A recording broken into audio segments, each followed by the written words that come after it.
Bismillahirrahmanirrahim. Assalamualaikum warahmatullahi wabarakatuh. Alhamdulillah. Assalatu wassalamu ala asrafil anbiya wal mursalin. Wa ala alihi washabihi ajma'in ma ba'du. Rabbi shrah li sadri wa yassir li amri. Wahlul 'uqdatam min lisani yafqahu qawli. Kita berjumpa lagi masih di mata kuliah sistem terdistribusi. Kali ini kita akan membahas tentang name service ya. Nah, di video ini saya akan menjelaskan dulu tentang konsepnya. Nanti prakteknya ada di video selanjutnya. Oke, baik. Saya akan share dulu materinya ya. Oke, jadi sesuai dengan LPS kita, di minggu ini kita akan belajar tentang name service ya, atau lebih dikenal dengan yang disebut dengan domain name service. Nah, apa itu domain name service? Jadi seperti ini prosesnya ya. Oke. Pada manusia, ya kita manusia untuk berkomunikasi, ya kita menyebutkan nama, ya. Hai, nama saya Fulan, Hai Fulan, saya Steven. Jadi mereka saling mengenal, ya. Itu untuk manusia. Kalau untuk komputer, ya mereka menggunakan alamat yang namanya IP address, ya. Nah, apa itu IP address? Silahkan buka lagi di materi kita tentang jaringan komputer, ya. Di kemarin di kuliah Anda sebelumnya. Oke. Nah, masalahnya adalah bagaimana ketika kita mau mengakses sebuah website misalnya, ya, karena bahasanya komputer itu menggunakan IP address yang angka-angka tadi, maka kita harus mengetikkan angka-angkanya. Misalnya kita mau buka website 6423337001 diketikkan di apa browsernya ini, maka dia akan menuju ke servernya yang dengan IP tersebut, ya. Ini simpelnya, ya. Realnya tidak sederhana ini, lebih kompleksnya lagi bisa Anda buka kembali jaringan komputer, tapi ini untuk konsep DNS-nya saja, ya. Oke, misalnya kita mengakses yang lain, buka website 103.17.7.3. Jadi kita harus ngafalin IP address dari server-server yang mau kita tuju seperti ini. Tentunya sangat merepotkan ya dan tidak praktis. Kan ya manusia itu lemah dengan angka ya. Mungkin di antara kita banyak yang senang matematika kan karena pakai angka-angka. Apalagi suruh ngapalin seperti ini ya, wah, tentu malas sekali. Nah, disinilah fungsinya yang namanya DNS server, Domain Name Service Server. Nah, apakah DNS server itu? DNS server adalah sebuah server yang dia menyimpan mapping ya, mapping antara IP address ya yang dimiliki oleh server-server itu dengan domain name, nama domain ya.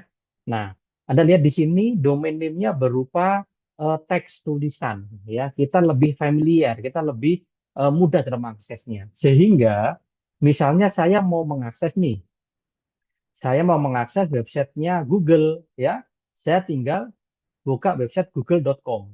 Kemudian komputer saya terhubung ke DNS server. Nah, DNS server tahu, oh google.com itu IP-nya 63.233.70.100. Selanjutnya dia akan mengakses ke server dengan IP tersebut. Nah, seperti itu ya. Begitu juga dengan misalnya saya mau membuka websitenya nih, UIN Malang ACID ya. Nah, dia server tahu nih, oh UIN Malang ini dia di 103.17.763. Maka dia akan menghubungi ke server tersebut dan seterusnya. Nah, dia adalah translator, penerjemah kita ya.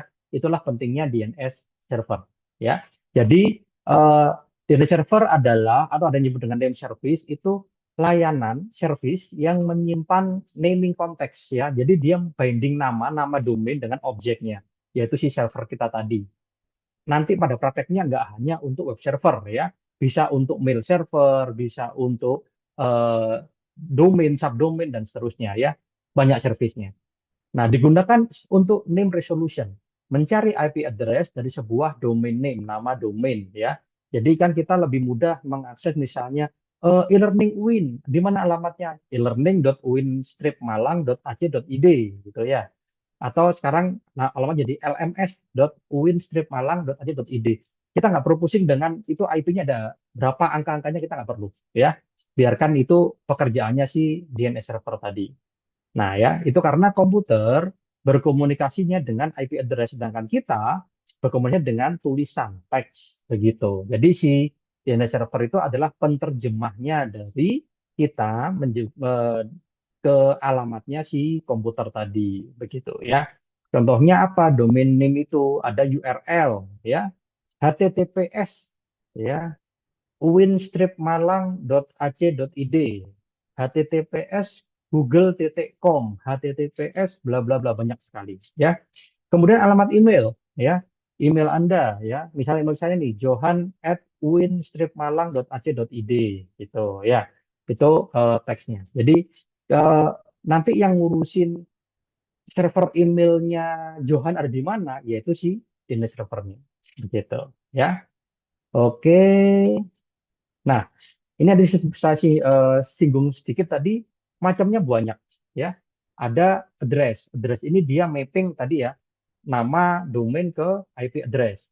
Kalau CNAME itu alias ya, alias itu bisa seperti misalnya uin-malang.ac.id dengan aliasnya apa? www.uin-stripmalang.ac.id. Nah, itu sebenarnya dua domain yang berbeda, tapi dia bisa di pointing ke IP address yang sama ya.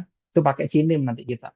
Kalau teks ini dia cuman teks, biasanya digunakan untuk verifikasi ya. Jadi nanti kalau kita mau pasang SSL misalnya, kita mau bikin HTTPS website kita, nah itu kita pasang verifikasinya di sini. Kita pakai TXT ya.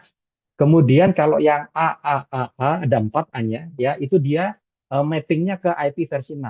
Kalau yang A saja tadi mappingnya ke IP versi 4 ya. Kemudian ada juga yang SRV ya. Itu untuk spesifik service ya, seperti VoIP. Nah, seperti itu ya. Nanti pakai domainnya SRV, kemudian kalau pointer PTR ya itu reverse DNS. Jadi kalau DNS tadi kita akan mencari IP address dari sebuah domain name. Kalau pointer kebalik, kita akan mencari domain name dari sebuah IP address. Nah, begitu ya. Kemudian NS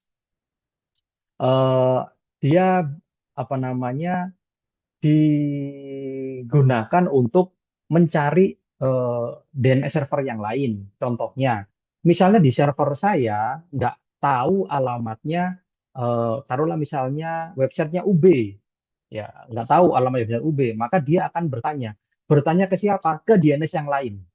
Nah itu ya.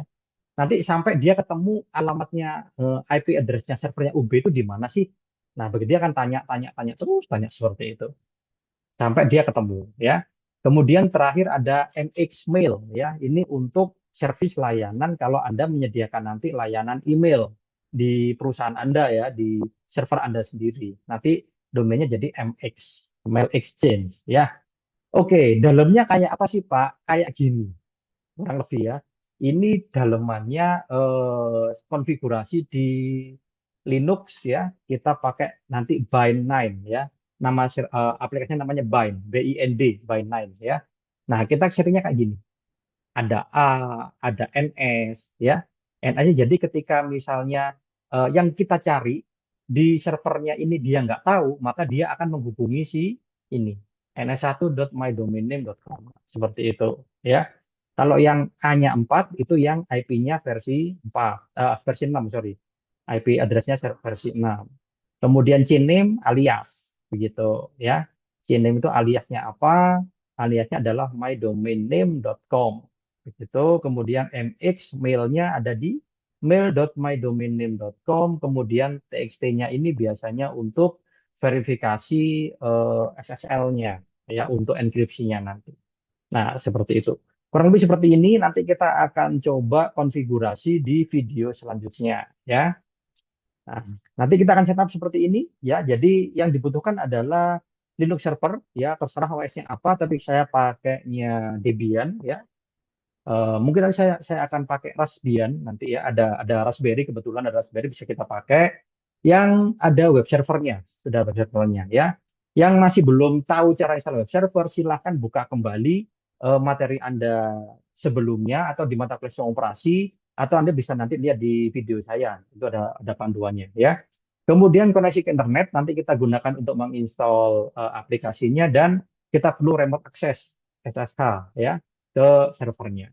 Nanti kita akan melakukan setup DNS server by 9, kemudian konfigurasi dan tes DNS servernya. Tapi nanti ini akan lebih detail di video selanjutnya biar Anda nggak bosen ya. Oke, sampai di sini dulu untuk video pengantar saya kali ini. Sampai jumpa lagi nanti di video selanjutnya. Semoga bermanfaat. Terima kasih. Wassalamualaikum warahmatullahi wabarakatuh.